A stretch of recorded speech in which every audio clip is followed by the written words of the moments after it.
Ei pessoal, tudo bem? Vamos continuar em mais esse episódio resgatando as memórias da nossa cidade, dessa vez falando da Câmara Municipal de Juiz de Fora. Vamos falar sobre a Casa Legislativa, a sua atuação, a sua importância histórica perante também toda Juiz de Fora. Então continua comigo, eu te convido, vamos continuar trazendo à tona toda essa história, esses fatos históricos da nossa cidade. Em 1930, a cidade já era outra. Desde 1878, quando aconteceu a inauguração do Palácio Barbosa Lima, a gestão sobre a cidade produziu muitas melhorias. Essa Câmara, ela na verdade, ela é responsável por toda a criação da cidade.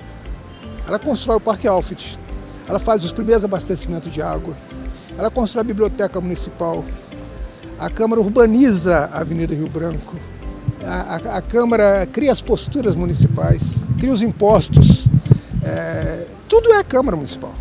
Então, eu repito, quando a Prefeitura é criada a partir da Revolução de 1930, eles já encontram tudo pronto. Os vereadores tinham dado conta, né?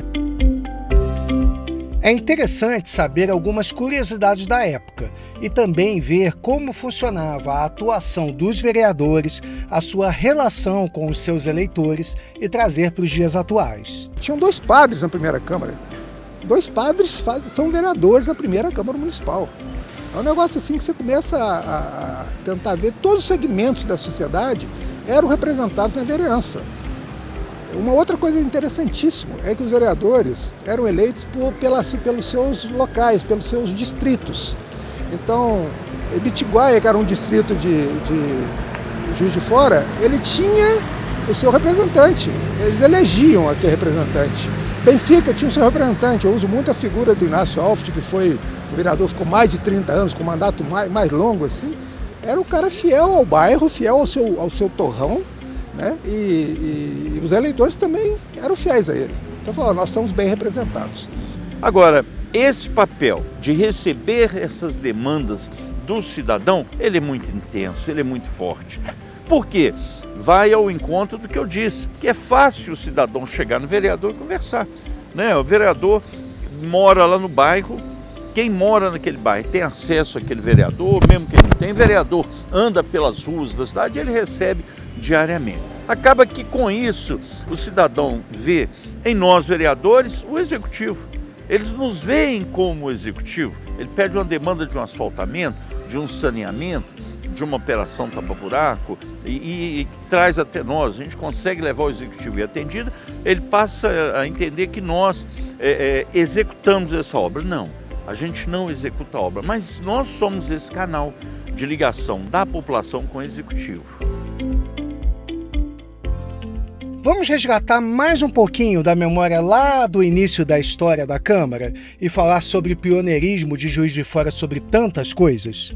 As pessoas hoje, ao olhar Juiz de Fora, uma Juiz de Fora quase sem identidade, elas não fazem ideia do grande pioneirismo dessa cidade.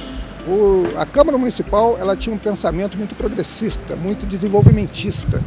Então, por exemplo, com o respaldo da Câmara Municipal, Bernardo Mascarenhas, que precisa da concessão da Câmara para fazer, ele faz com que Juiz de Fora seja a primeira cidade da América do Sul a possuir energia hidrelétrica, inclusive com iluminação pública, que é mais uma concessão da Câmara.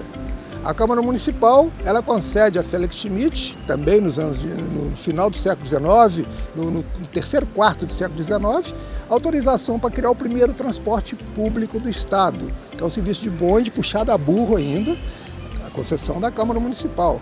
A Câmara Municipal concede autorização para se construir o primeiro monumento do Cristo Redentor, que é a ideia do Cristo ressuscitado abençoando a cidade, concessão da Câmara Municipal.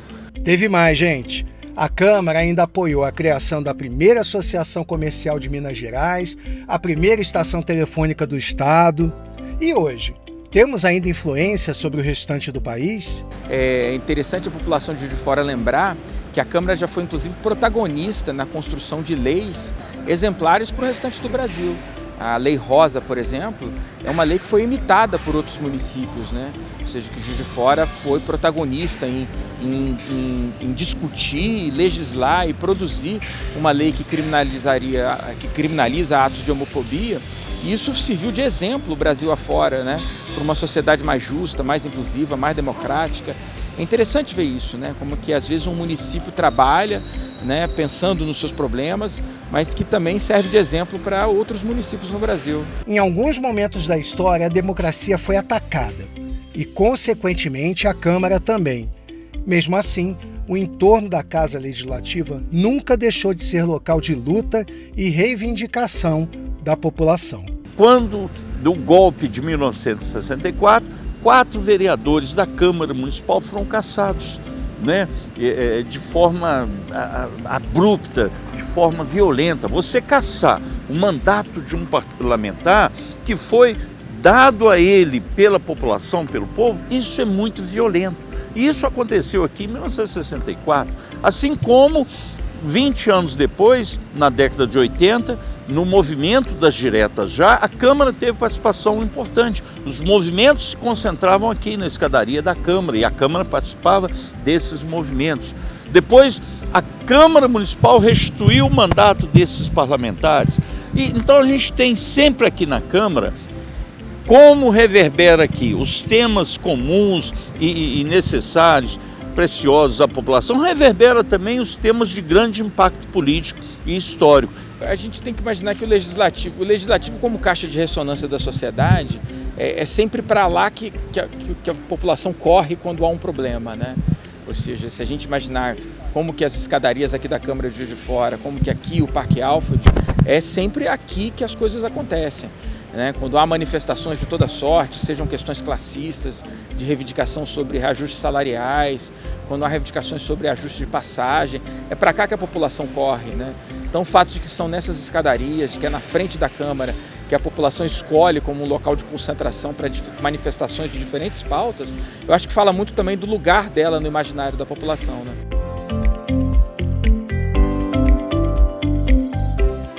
Esse papel histórico da Câmara, com o passar do tempo, a gente tem que fazer isso, resgatar, como a gente faz na JF-TV, o Resgatando Juiz de Fora, para que a gente não esqueça esses momentos, essa importância política, essa importância para a sociedade civil que tem o parlamento do município. Não tem como a gente imaginar a cidade sem a Câmara dos Vereadores, né? Ou seja, ela faz parte quando a gente usa essa expressão de que a Câmara é a casa do povo, ela é a casa do povo no sentido de que os vereadores têm esse papel público de escutar a sociedade, né? Então, se a gente imaginar que as pessoas têm os seus compromissos, que elas têm que dar conta do seu sustento, elas têm que trabalhar, criar os seus filhos, né? O papel do vereador é fazer esse exercício coletivo do mandato, da política, para que as pessoas possam tocar suas vidas privadas, né? Então a gente não consegue imaginar numa sociedade moderna, democrática, que a cidade consiga caminhar sem o poder legislativo. O poder legislativo é o local de imaginar o futuro, de escutar o presente e imaginar o futuro. Então nós devemos à Câmara Municipal muito mais do que a gente reconhece. A história da Câmara Municipal é a história do nascimento da cidade. O berço de Juiz de Fora se deve à Câmara Municipal. Sem a Câmara Municipal naquele momento, a cidade não existiria.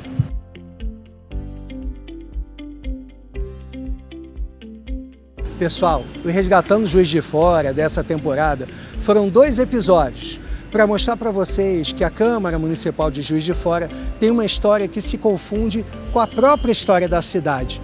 O objetivo da gente, do Resgatando, continua sendo o mesmo: que o juiz forano tenha orgulho da história da sua cidade e entender que ele faz parte disso tudo também. Então eu te convido, continua com a gente todas as semanas, tem episódio novo, todo sábado às 2 da tarde no canal 35.1 da TV aberta, ou você pode assistir no YouTube Câmara Municipal JF quando você quiser. Eu te espero lá.